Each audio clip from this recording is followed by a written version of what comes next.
बढ़िया ढालक बजावत। हाँ बजाती है। आवत अरे द्वारपाल कन्हैया से कह दो कि भगवान श्री कृष्ण से मिलने के लिए सुदामा जी उत्साहित होते हैं और द्वारिका नगरी पहुंचते हैं। द्वार पर भगवान सुदामा गरीब सुदामा फटे पुराने कपड़े पहने हुए दरवाजे पर पहुंच जाते हैं। सभी द्वारपालों ने उनको रोक लेता है और अंदर जाने के लिए मना करते हैं। सुदामा जी बड़े चकित में पड़ जाते हैं कि हमारे मित्र से मिलने के लिए हमें आज रोका जा रहा है। कुछ नहीं तो हमारी एक संदेश कन्हैया से कह देना, वो हमारा पुराना बचपन का मित्र है। द्वारपालों ने हंसने लगे और कहने लगे कि तू फटा पुराना फटीचर और भगवान कृष्ण का मित्र कैसे हो सकता है? वो हमारे द्वारिकाधीश हैं। सुदामा जी बोले कुछ नहीं, केवल एक बार कह देना कि तुम्हारे द्वार पर सुदामा जी आए हुए हैं। द्वारपालों ने हंसते हुए कहा ठीक कह देता हूँ। इतने में भगवान श्री कृष्ण के पहरेदार उनके साथी आए और उनसे पूछने लगे तो उन्होंने कहा ठीक है मैं जाके बताता हूँ। तो सुदामा जी क्या कहते हैं द्वारपालों से? क्या कहते हैं? अरे द्वारपाल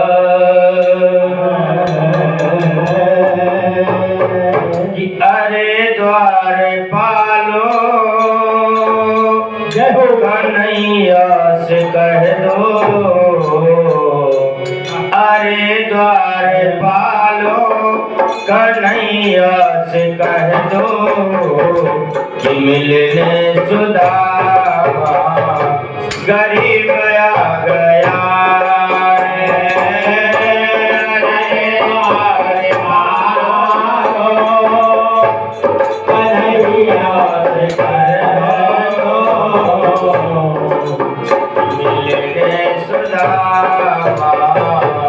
गरीब आ गया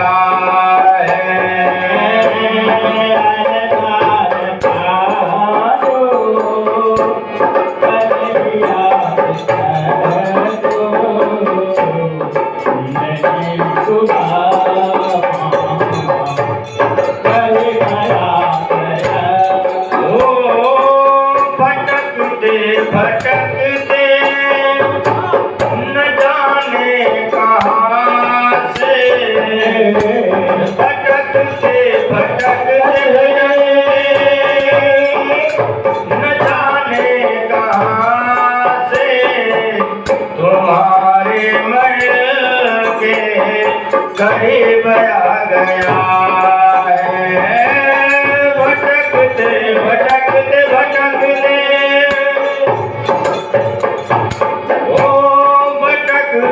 भटकते न जाने कहाँ से तुम्हारे महल के करीब आ गया है। न सर पे है पगड़ी पगड़ी, न सर पे है पगड़ी, न तन पे है जामा। सर पे है पगड़ी न तन पे जामा, बता दो कन्हैया को नाम है सुदामा। सुदामा बता दो कन्हैया को नाम है सुदामा। तुम एक बार मोहन से जाकर के कह दो, तुम एक बार मोहन से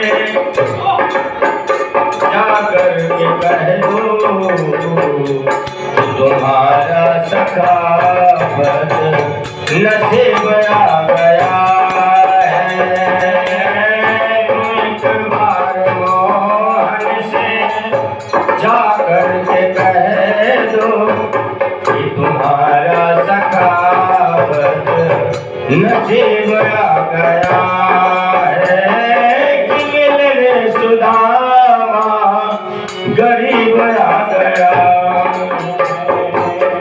ओ अरे द्वार पालो, अरे द्वार पालो, अरे द्वार पालो, कन्हैया से कह दो कि मिलने सुदामा गरीब आ गया है। अरे द्वार पालो, कन्हैया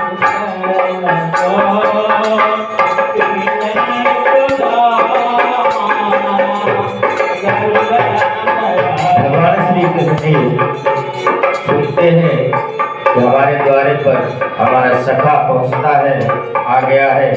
थोड़ा हमें भी चलना चाहिए अपने सखा से मिलने के लिए। भगवान श्री कृष्ण जी सुनते ही नंगे पांव दौड़ते हैं। और क्या है, अरे सुनते ही दौड़े चले आए मोहन,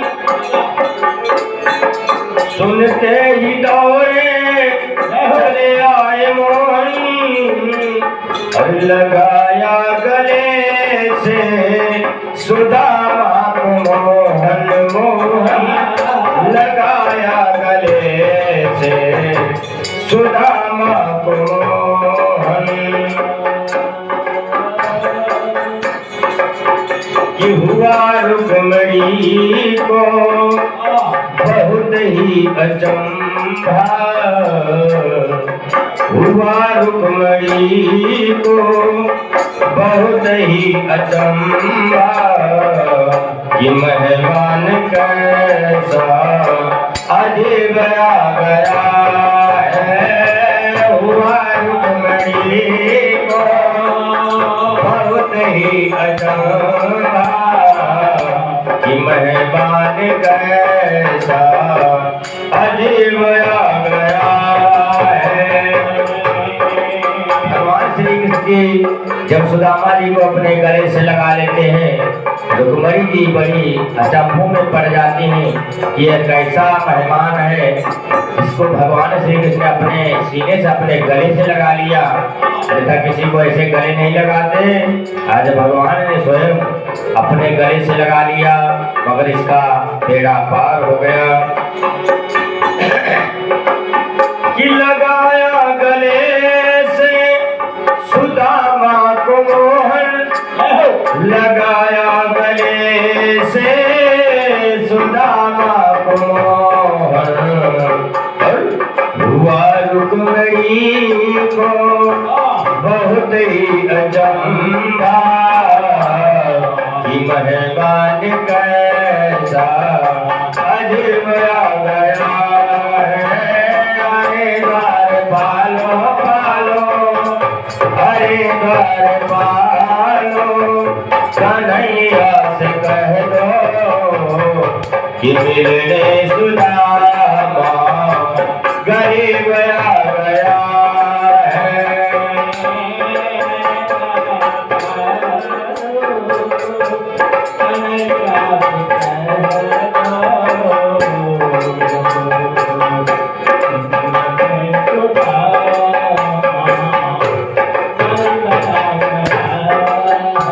भगवान श्री कृष्ण अपने बराबर में बैठाते हैं और रुक्मिणी जी से कहते हैं कि जाओ तुम जल लेकर के आओ।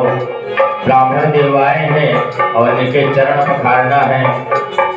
रुक्मिणी जी कह सोचने लगी, ऐसा कभी हमसे हुआ नहीं, आज प्रभु हमसे स्वयं जल मंगवा रहे हैं। रुक्मिणी जी जल लेने की जाने लगती हैं और सुदामा भगवान श्री कृष्ण अरे बराबर में अपने सुदामा बिठाए, बराबर में अपने सुदामा बिठाए। और चरण आंसुओं से आंसुओं से श्याम ने धुलाए, चरण आंसुओं से श्याम ने धुलाए। न घबराओ प्यारे जरा तुम सुदामा। भगवान श्री कृष्ण जी ने अपने आंसुओं से सुदामा जी के चरण धुलते हैं और सुदामा जी कहते हैं, मित्र आप घबराओ नहीं, आप हमारे शरण में आ गए हैं, अब आपका कोई अनहित नहीं हो सकता। कि बराबर में अपने सुदामा बिठाए, चरण आंसुओं से सामने धुलाए। और न घबराओ प्यारे जरा तुम सुदामा, न घबराओ प्यारे जरा तुम सुदामा। कि खुशी का समय निकट आ गया है, न घबराओ प्यारे जरा तुम सुदामा। कि खुशी का समय तेरे करीब आ गया है, करीब पारो।